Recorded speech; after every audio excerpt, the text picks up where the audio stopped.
fellow co-founder of the Gulf Coast Regional Family Forum, Bill Rankin, up here on the far right, is going to introduce our esteemed speaker guest, Keynote. And with that, I'm going to step back and turn it over to Bill. I wanted to compliment Del, by the way, on the riff he had at the opening of the segment, about all the things that have happened over the last 4 years. So let's give Del a nice round of applause.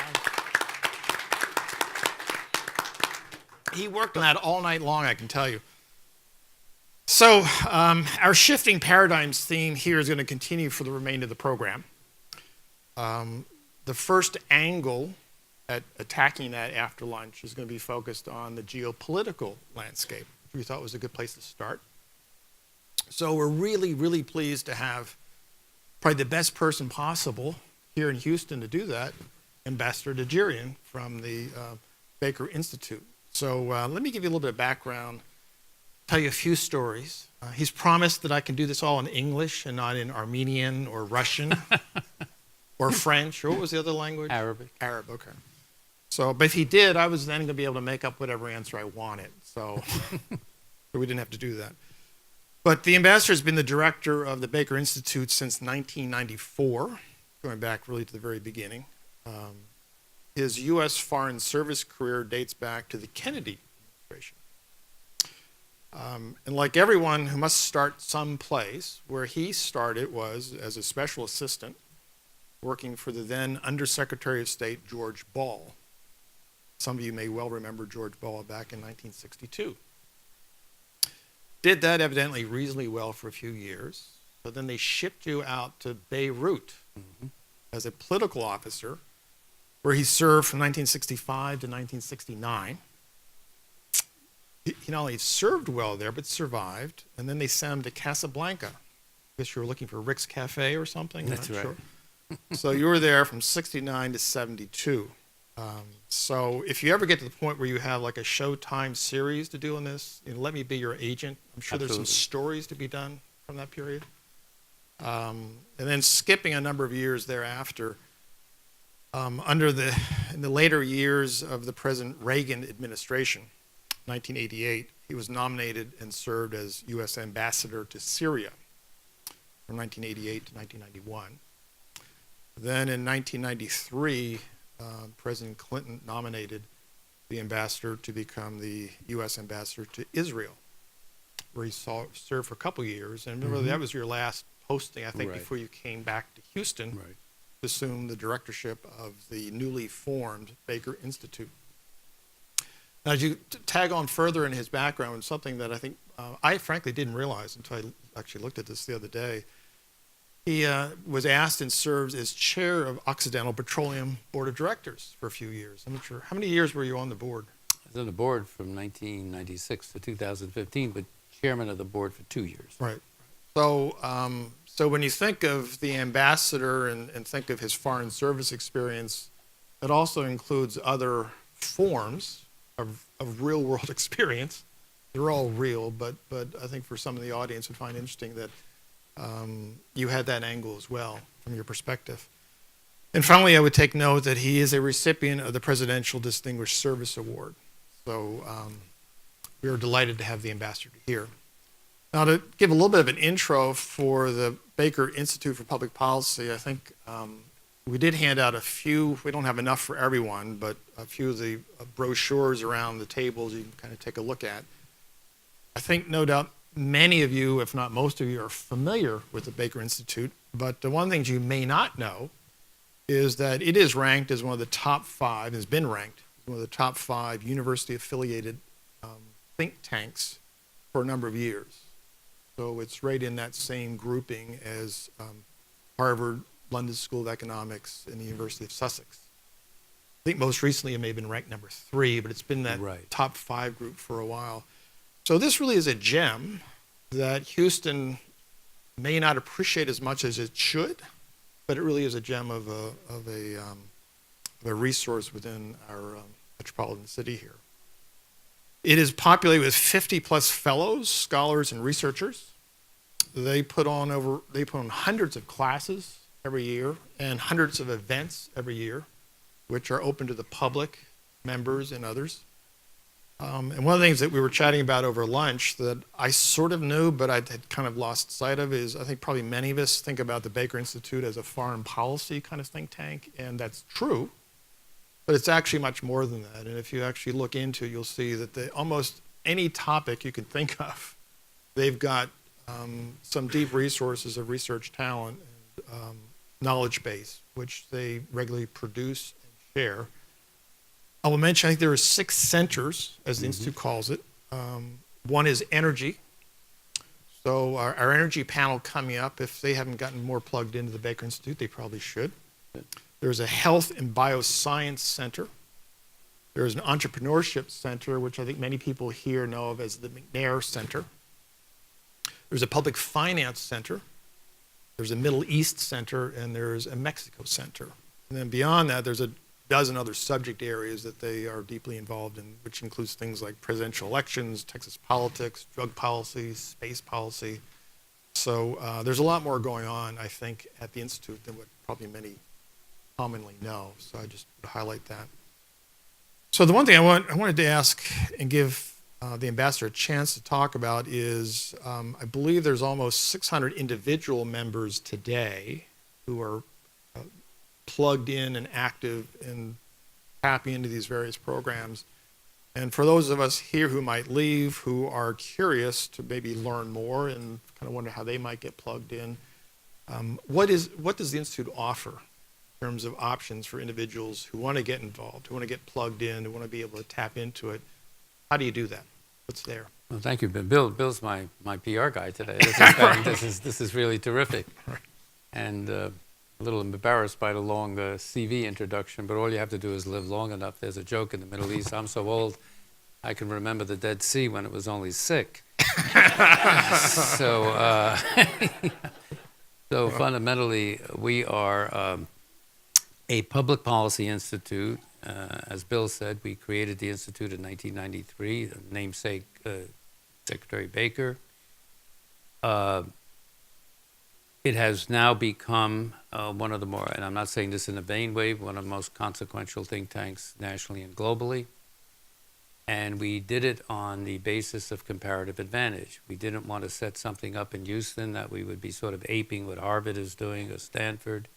But we said, what do we have here in Houston that we can grow on that would be indigenous and what I think is more growth with integrity where you're at.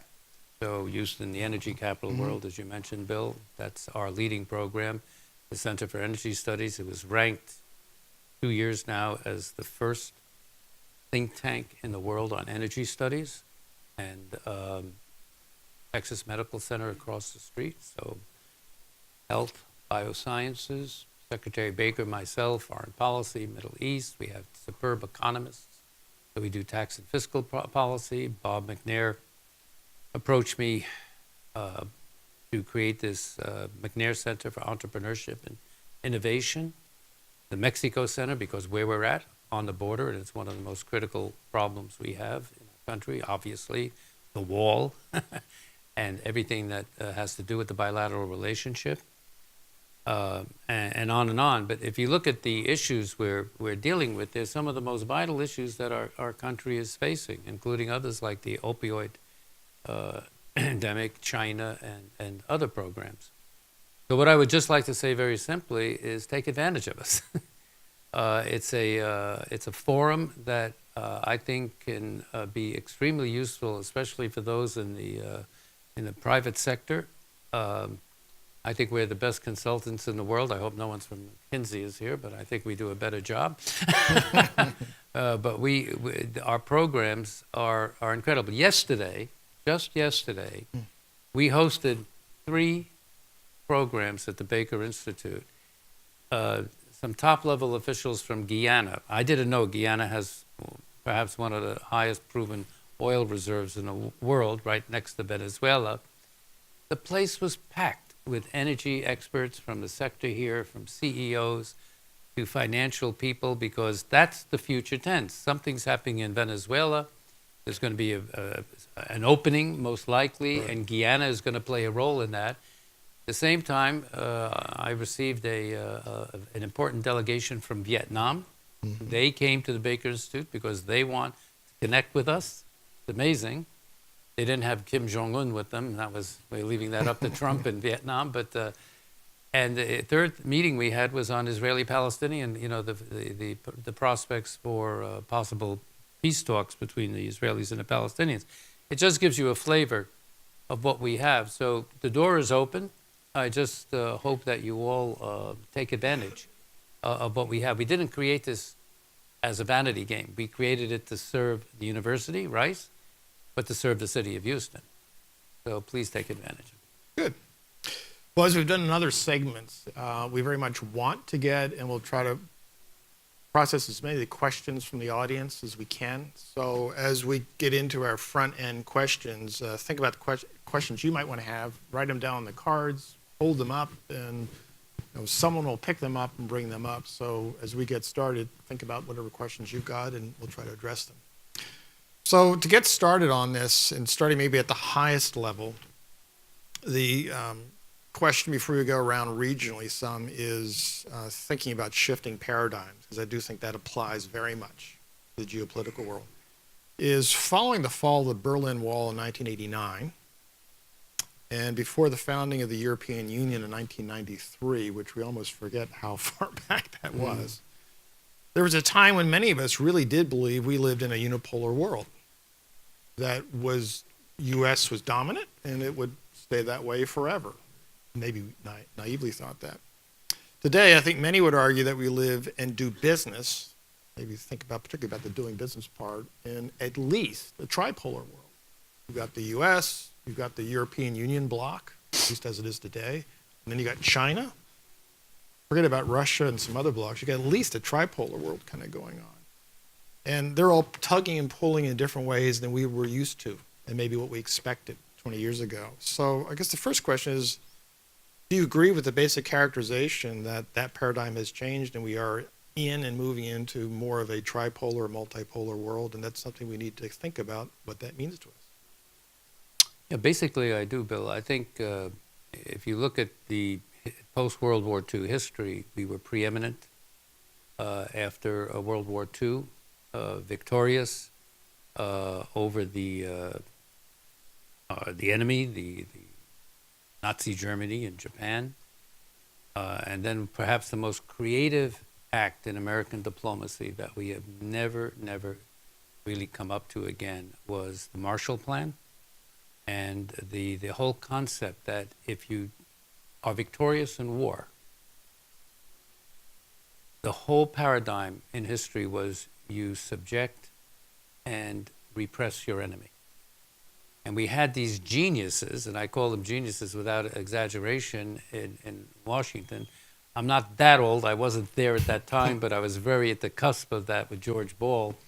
But you had Harry Truman, you had Dean Acheson, you had George Kennan, you had George Marshall. You had these great thinkers who decided that we're going to resurrect Nazi Germany, not resurrect Nazi Germany, but we're going to resurrect Germany from the ashes and make it a powerhouse in the center of Europe to start the reconstruction of Europe.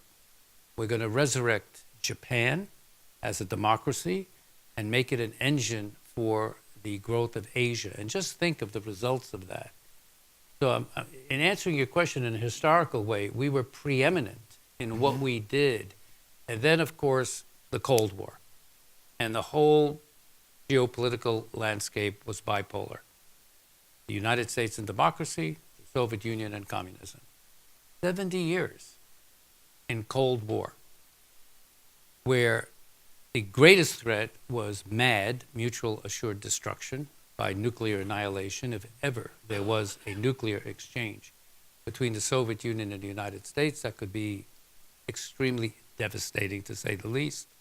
And we came close to that in 1963 during the Cuban Missile Crisis. I was there in the Kennedy administration during that time. It was not a joke. It could happen. But that was deftly dealt with. And then, fast forward, we came through the fall of the Berlin Wall that you mentioned in 89-90, and really almost in a heartbeat, the whole international chessboard changed. from this bipolar confrontation to the United States comes out as the preeminent power in the world. No longer competing with the Soviet Union. We won. And thank God we had a president who I served, probably one of the most consequential foreign policy presidents we had. This guy from Houston is George Herbert Walker Bush. And Jim Baker, who really managed the fall of the Berlin Wall in such a way that they didn't gloat. They didn't dance on the wall. They didn't humiliate Gorbachev. They didn't humiliate the Soviets, because we knew at that time, a lot of people don't know this, that could have been a very ugly end of the Cold War, because there were elements in the Soviet Union and in the Eastern European countries that wanted to militarily suppress the demonstrators in Prague, in Berlin, in other parts of Eastern Europe. They wanted to mow them down, and that would have brought us in militarily. But again, the art of diplomacy on the part of Bush and Baker was exemplary. And we came out of the Cold War, the end of the Cold War, and the fall of the Berlin Wall, not with a bang, but with a whimper. And then we remained preeminent in that period, but then all of a sudden, the so-called world order, democracy reigns, private enterprise, capitalism reigns, communism's defeated. All of a sudden we saw that, no, it's not that tidy. And bad things started to happen. And the bad things that started to happen is that we almost came into, with the destruction of the Soviet Union, all these national groupings, even tribalism, started to emerge. And so the world order became a bit of a world disorder, where you have nations and extremist groups, terrorism, and a lot of the fundamental inequities of societies and countries coming to the fore and creating great havoc. And so right now, I would say we live not in a tripolar world, but in a multipolar world. I mean, we can talk about China and the European Union and Russia, but I think that is the challenge we have now, is how does the United States, which still remains the preeminent power, not as much so as we were, because we have more competition, especially from a emerging China coming up. But if you want, we can talk about that. But how do we remain preeminent, but as an active and productive force for change in the world? So we've stumbled. We've made a lot of mistakes. I think the decision to go to war in Iraq in 2003 was one of the most serious miscalculations in foreign policy that we ever made in the Middle East, because, yes, we overthrew a brutal dictator, Saddam Hussein, but the aftermath of that was pretty negative in many ways. You can actually trace the rise of ISIS to our destruction of the Iraqi military after 2003. Some of the key leaders in ISIS were former Iraqi military officers and members of the Iraqi Ba'ath Party. Why were they able to do what Al-Qaeda was not able to do? Al-Qaeda was never able to establish itself territorially. They were in caves, they were in little outposts, they conducted horrible terrorist operations, including 9/11, but they never were able to control and occupy territory. But ISIS did, from Syria across the Syrian-Iraqi border into Iraq. Why? Because they were former administrators, military and civilian administrators of what we disenfranchised in Iraq. So there are consequences as a preeminent power. Whatever decisions you make, whether a Republican administration, a Democratic administration, this is not a partisan issue. But we have a great responsibility in strategically trying to guide the future. Is the paradigm we see today, which is very multipolar, is there any reason to believe that that's going to change in the next 10 to 20 years? Is basically that is going to be it, maybe in changing mixtures and weights and vectoring of things going on, but is there not going to be, is it easy, can you see a change in the next 10, 20 years, or this what No, we see I now don't is think. it? Yeah, I think it's basically going to be along these lines of multipolarity, because you have not only China, you have India. We don't pay enough attention to India, but it's a very consequential emerging state and economy. You have the countries in East Asia, other than China. You have the emergence of Africa, which is the demographic growth in Africa is going to be very consequential.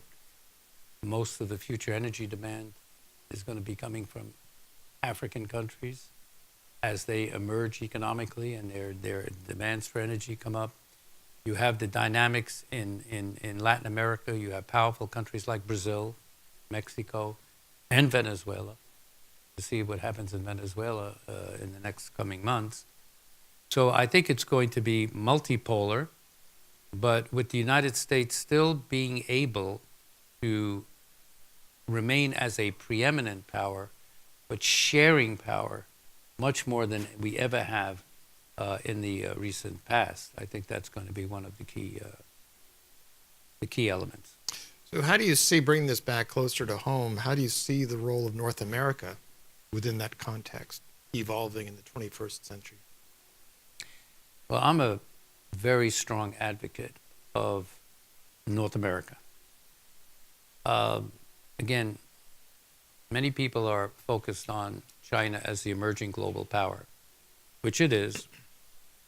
But I think China has certain flaws. And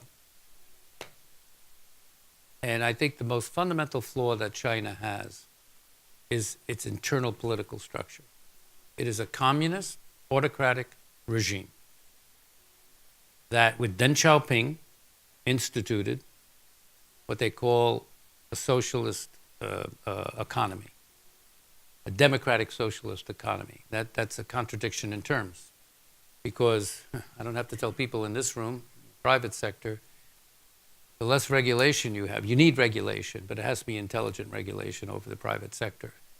But if you have state-run economies where, like in China, state enterprises still play a fundamentally important role, and you are not allowing the economic engine of private capital and entrepreneurship and innovation grow, you're not going to be as successful as we have been, for example.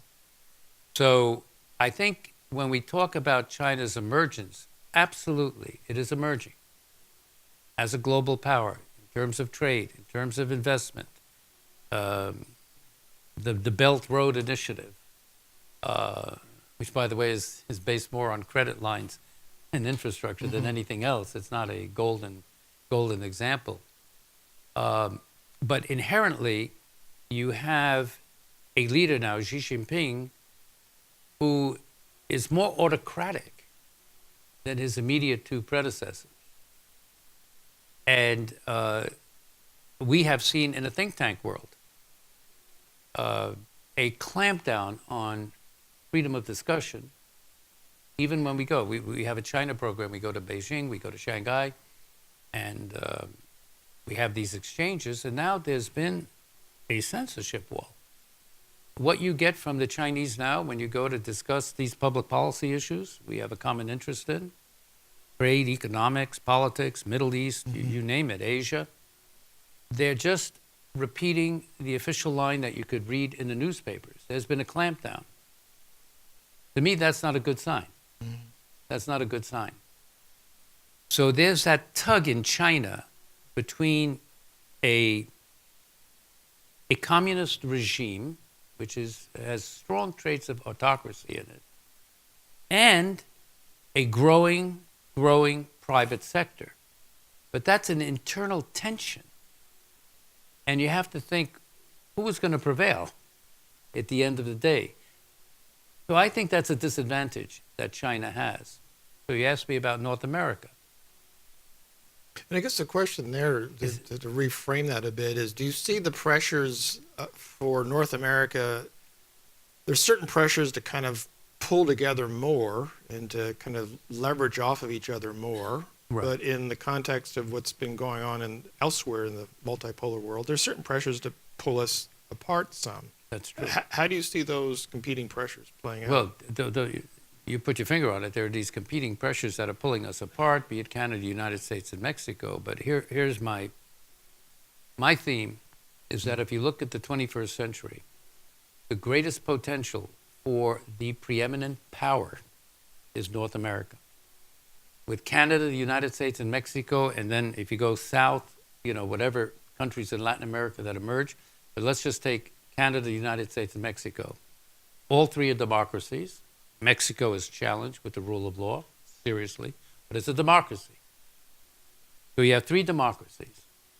You have a huge population, demographically, over maybe about 500-600 million people. You have innovation. You have entrepreneurship. You have strong manufacturing. You have agriculture and food production. So if you look at the North American continent, this is a powerhouse. And certainly everyone in this room knows that with shale oil and the fact that we are now exporting oil, we have become, I never use the word energy independence. I think it's more of a political phrase, but we have truly become energy secure now in the United States. And that has vast implications for the whole of North America. Canada has its reserves, Mexico has its reserves, we have our reserves. So if you put this all together, to me, the potential for, if you will, superpower growth in the 21st century remains with us. But the point you made, Bill... And us defined as North America. North America. But the point you made is very germane. Do we have the political will and the leadership in these countries to get this act together so that we could emerge? And that China will continue to grow, but it will not be able to compete with a coordinated North America. And then what's the model? We still are the model of democracy, human rights, but that is much more attractive globally than Xi Jinping's thoughts. There's a book now of his thoughts. That's not a global model. And then I mentioned North America, but look at China. It has territorial disputes with Vietnam. With Korea, with India. It is not surrounded with the most friendly of nations. So we have two oceans and we have two good neighbors. So I'm not one of these people who thinks that, oh my God, Chinese are coming. They are coming. But the critical question is whether we have the political leadership to get us there. And in my long experience in diplomacy and in the corporate sector, it all gets down to people. Mm-hmm. Not so much the organization. I think you all know that. It depends on who your CEO is, who your CFO is, who your board of directors are in the private sector. In government, it's your key political appointees. It depends on the caliber of your people. If we don't have the right caliber of people in those positions, we may lose the opportunity. So let's move regionally and go to Asia for a moment, which you already touched on. But China itself, I guess the question I was going to ask is it a foregone conclusion that 10 to 20 years from now, Asia will substantially all be in the orbit of China as we know it today? Because they too are dealing with some competing pressures. Just as in the North America, we've got competing pressures to kind of pull us together, but also there's some pressures and tensions that push us apart. Mm-hmm. That's as true, if not more true, in Asia, vis-a-vis China and its neighbors.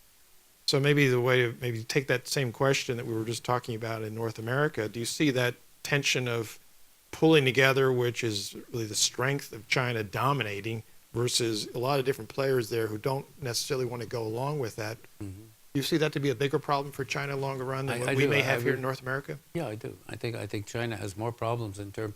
I think China will be the regional power in Asia, but it will not be able to become the regional hegemon because don't underestimate the forces of nationalism. I mean, this Vietnamese delegation that came in to see what they want to talk about was energy and energy cooperation and China and South China Sea and how they can deny access to China to the South China Sea. So that's just Vietnam.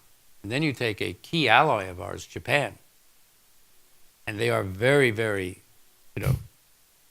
sensitive to China's growth and ability for pretensions to dominate the region. And Japan's a powerful country. Then you have Indonesia, and so the Philippines. So it's not a given. I think China is more challenged in terms of the geopolitical space it finds itself in than we are. In the investment world, there's a common view that you were touching on earlier on that under President Xi's leadership, it's been moving much more in a state-directed, state-controlled way, where the credit volumes to boost the economy have really been going very heavily to state-owned enterprises, not to the private sector. And the private sector is really being kind of squeezed out some.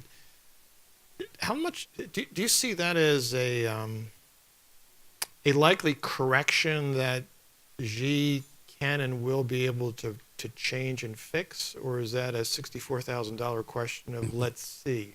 I think it's the latter. Yeah. Let's see. Because the state-owned enterprises, so-called SOEs, they're part of the political structure of the Communist Party. Right. And there's a lot of corruption. So there are a lot of favoritism placed in who leads these SOEs. Mm-hmm. And if they tinker with that too much, they can lose political control. They are so sensitive to the loss of political control. And I think that's why you're seeing this clampdown by Xi Jinping in China. So I fundamentally think that they have more inherent problems. But please, don't underestimate. This is the emerging, growing economic power in the world. But it has these inherent contradictions that we don't pay enough attention to. And I think one day it's got to come to a reckoning. I may be too old-fashioned, but I just don't think that you can have a true private enterprise economy and a capitalist economy with a very assertive, intrusive state control. Is there a view within the Baker Institute on the likelihood that, obviously, the Trump administration's efforts to really push on China trade policy is, in many ways, a bigger story than maybe what was first understood to be? It's more than just trade balance issues. It really gets into basic structures of their economic system, which are based on trying to take other people's intellectual capital, take advantage of that, to use state-owned enterprises to give them a leg up to compete with entities elsewhere. And those are two really hard things to change, right, but they're absolutely structural and fundamental to what the Trump administration is going after. There's a general view that may be doable, but you're talking about a 10-year plus kind of dialogue to probably get there. Is there a view within the Baker Institute of what's the likelihood of success on that path at some point? Well, the Baker Institute doesn't have institutional views, right. But you have to talk to my fellows, an ornery bunch. They all have their opinions. They're dealing with economists and political scientists and experts and all that. But look at the interesting debate we're having in this country now. Trump came out last week and said, under my watch, America will never become a socialist country. Right. So we have the issue of socialism on the table, especially because of the results of the congressional elections, and you have AOC and a lot of Democratic young generation that are trumping Bernie Sanders in terms of a socialist American model of our economy. But I think let the debate occur. let the debate occur in this country because it should take place. But I don't think we're going to go in that direction. Well, let's turn to Europe for a moment. So Brexit, of course, really is the immediate question. And by immediate, we're talking about next few days, next few weeks, and it's coming very soon, right around the bend in the road. What are your expectations for how that story is going to unfold, say, near term? Then we'll talk about longer term. I have a very personal interest in this because we're traveling overseas, and I didn't know this, but we're landing in Heathrow on March 29th, which is the deadline. So I don't know if I'm going to be exiled in London for many years or something. I don't know what the hell is going to happen, but I hope Theresa May gets an extension or something. Just get away from March 29th. Well, I think you've put Brexit into context. Is that Brexit is a result of two things: the evolution of the European Union that you mentioned earlier on. And the idea of Europe is a very valid one because if you think of the two world wars, World War I, World War II, two of the most devastating wars in history, and especially on the European continent and beyond, the idea of Europe was enough is enough. We don't need a third world war. We should have learned our lesson, and I think that lesson is learned. So the idea of Europe was born, that we have to come together. And the first thing that was done was the French-German reconciliation, the Coal and Steel Pact, and all these things. But then when the idea of Europe as a political entity is a very attractive idea. But what did they do? They took the easy road in terms of currency unification, and they created the euro. But they didn't take the hard step of fiscal unity. So I know Secretary Baker telling me, he said, when he was Secretary of Treasury, he said, who's the finance minister of Europe? You have a unified currency, but then you have 22 different fiscal policies. Well, could you imagine the United States if we had 48 or 50, each state had its own fiscal policy? So this is one of the inherent flaws of Europe that they don't talk about because it's a bridge too far. It's too difficult to assume. But getting to the heart of it, that's one of the reasons Europe has not been as successful as it could be because they opted for Europe, currency unification and not fiscal. So that's one thing. The second aspect that threatens Europe is what I said at the beginning of the world disorder. And when you have economic problems in societies, high unemployment, income disparities that cause social and political problems, you have the rise of populism and nationalism. And that's what we're seeing, especially in some of the Eastern European countries, former Eastern European, but in Austria, in France, Marine Le Pen, and Brexit. Even in merry old England, And so that's one of the factors. But the other factor, and I always said this during the Obama administration, I think the Obama administration didn't realize that, for example, what happens in Syria doesn't stay in Syria. The tragic Syrian civil war created one of the most massive exoduses of refugees to neighboring countries, but then from Libya, Syria, these desperate people trying to get into Europe. So the fear in European countries was, oh my God, they're coming. They're coming. You can see them. They're coming over the waves. They're coming over the hills. We got to protect ourselves and our identity. So I asked a friend of mine who's on a board I'm on in New York. He happens to be the editor-in-chief of the Financial Times. And I asked him, I said, Lionel, does the Syrian civil war and the refugee exodus in Libya have anything to do with Brexit? He said, absolutely. And that's why when we look, especially in the year 2012, 2013, where I think we could have been a little more active in Syria, the idea that, well, it's a Syrian problem, it's a Middle East, one of these damn Middle East crises and problems.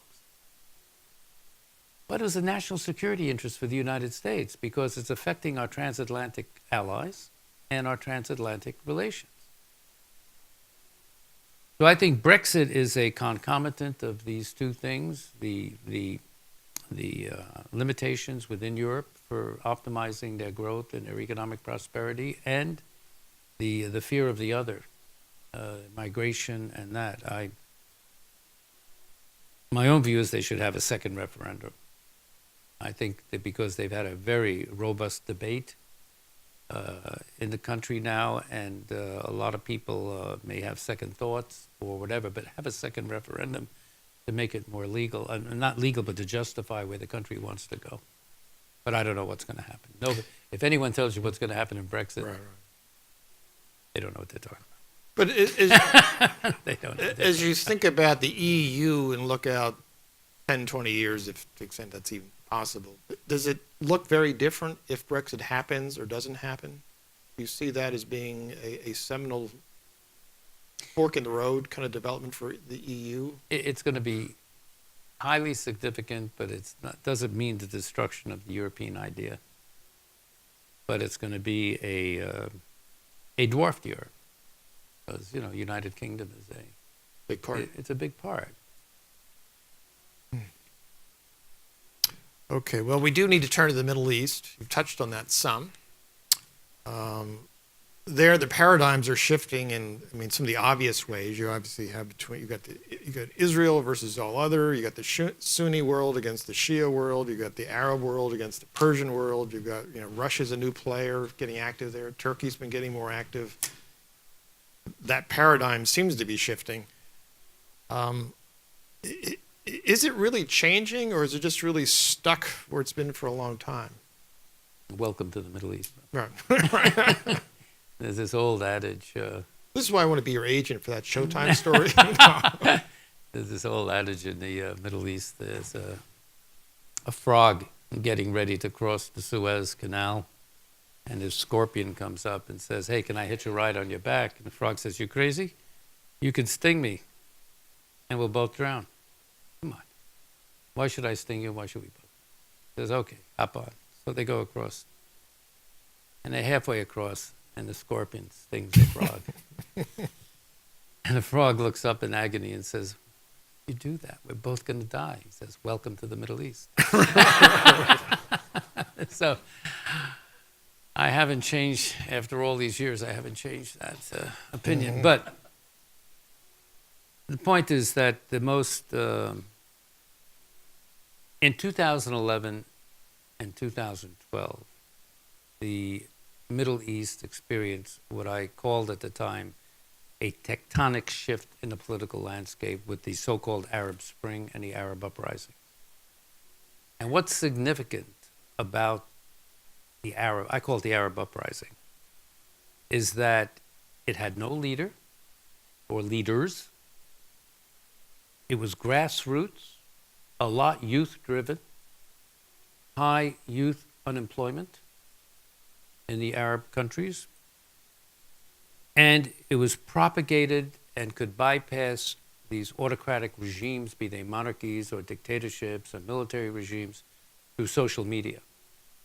Social media is not the cause of the Arab uprising. That's a common theme. Oh, it was all social media. No, but it helped facilitate getting the word out and getting demonstrations organized.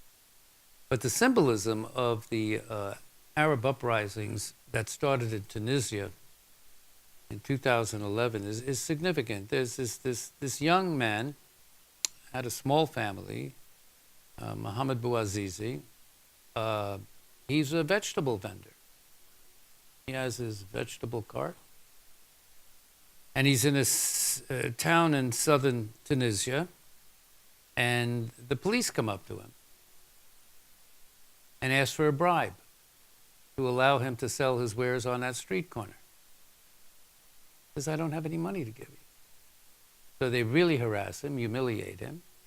The next day he goes out in the town square, pours benzene over him, and lights a match. That match just set the whole region ablaze. And I'm not exaggerating.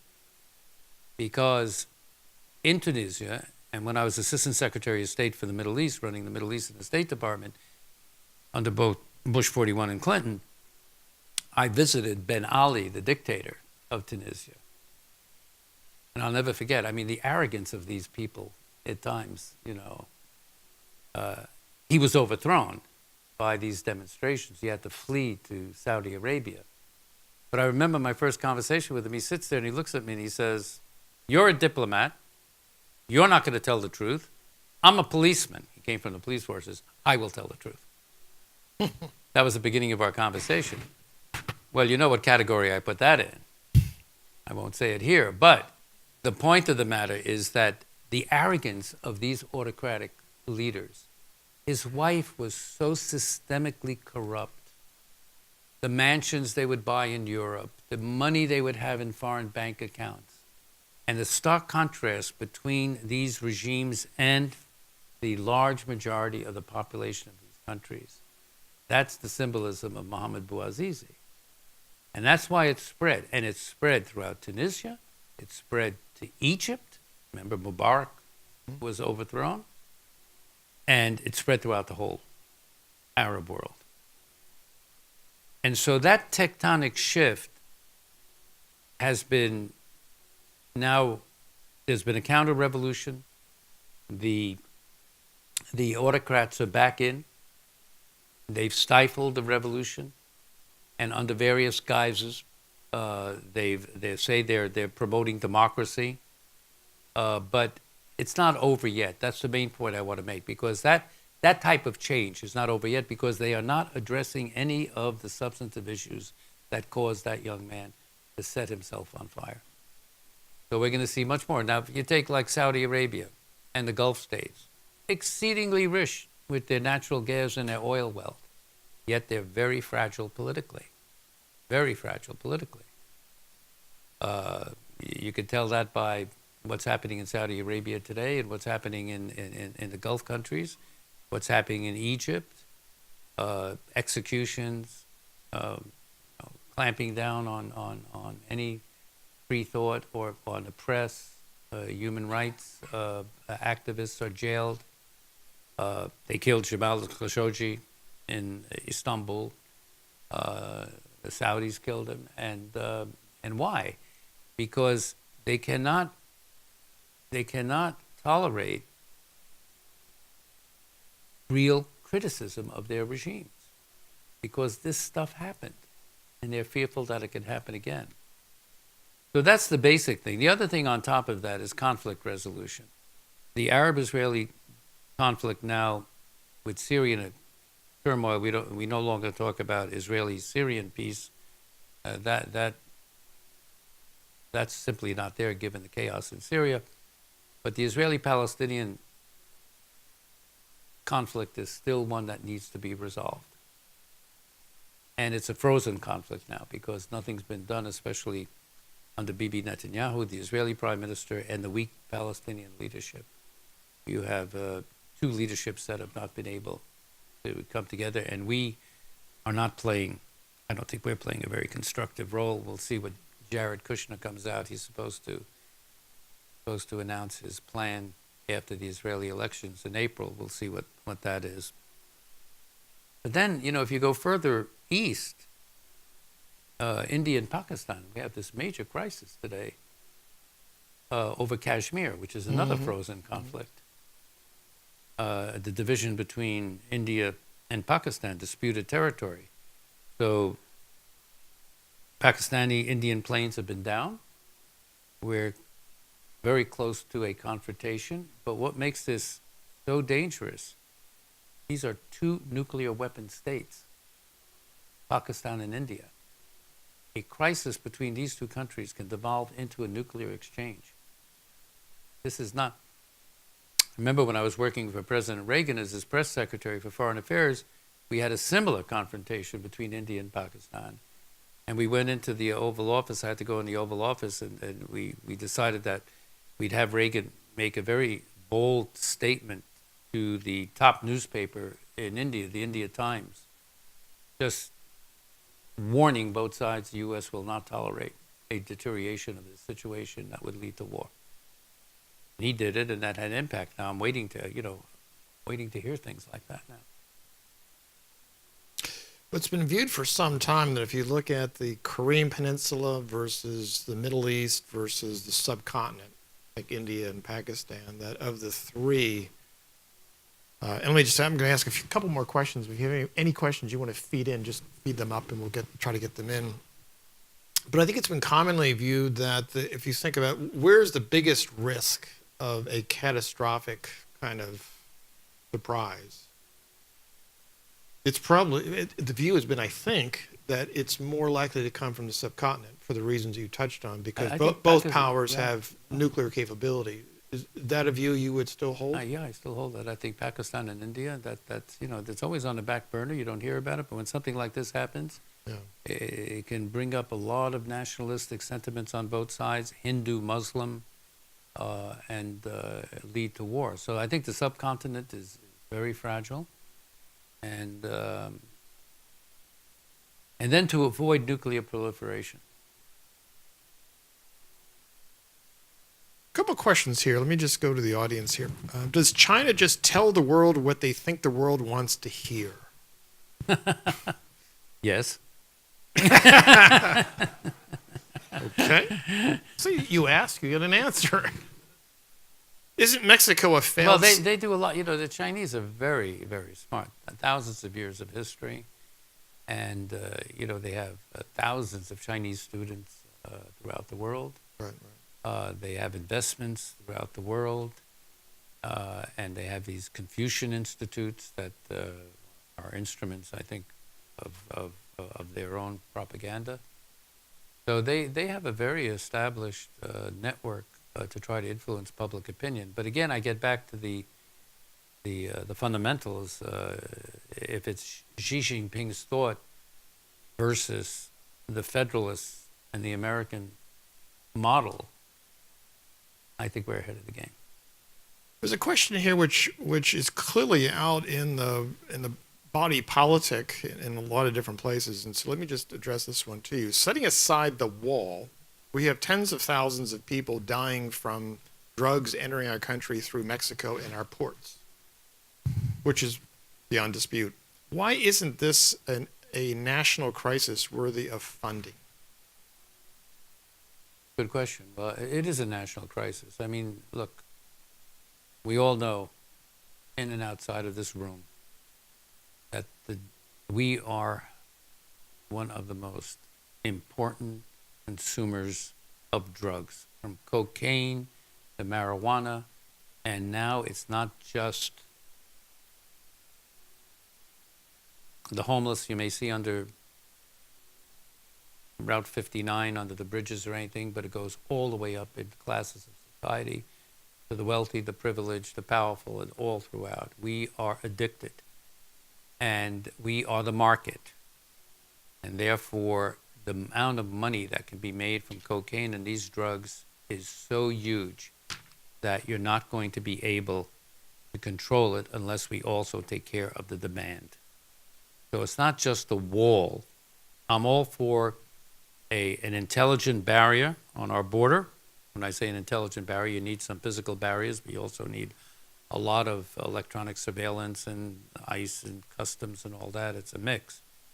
But we need to fund not only that type of prevention, but we have to get to the root causes. We have a fellow at the Baker Institute, Katie Neal, who's an expert on the opioid crisis. I mean, it's huge in our country, the opioid crisis. It's killing thousands and thousands of Americans. And so... I think it's like 50,000 a year, right? About 50,000 a year, exactly. So I'm a real skeptic. Which is what we did overall through all the years in Vietnam. I think it was 50,000. About 58,000 in Vietnam. Which is we do that every year. Yeah, and we do it every year. Right. Yeah, it's like a Vietnam every year. Right. That's a good point. But the thing here is that we have to understand that these challenges, be it drugs, poverty, they're not wars. We have the war on poverty, the war on drugs, What's the third one? There's another war we talk about. War on poverty, the war on drugs.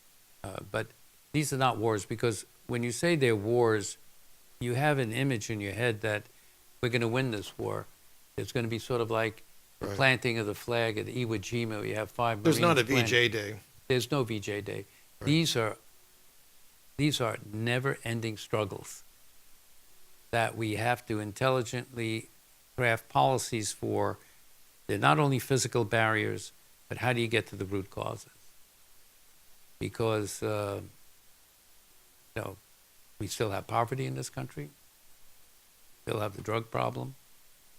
So I think we just have to get more intelligent about it. But the answer to your question is yes, we need massive funding. Let me ask one final question, then we'll need to break at that point. So the final question is, does the risk of cyber warfare exceed the threat of more conventional conflict? Are appropriate steps being taken? I think we have to do much more in cyber warfare and defenses. I think we're beginning to, in the military establishment, the intelligence, national security, but this is the high point of vulnerability. Look at our lives now. You go home and you're on the internet, you're on your iPhone, you know, look at all the things that your companies and the Baker Institute, you know, everything we have uploaded on our computers. Electricity grids. Without electricity, there's no such thing called civilization. So power grids can be attacked. This is serious. So I think some serious work is being done in our national security apparatus, but it's a growing threat. But I think we're paying attention to it. Good. With that, let us close. But thank you much. This has been delightful and glad you could do it. Thank you.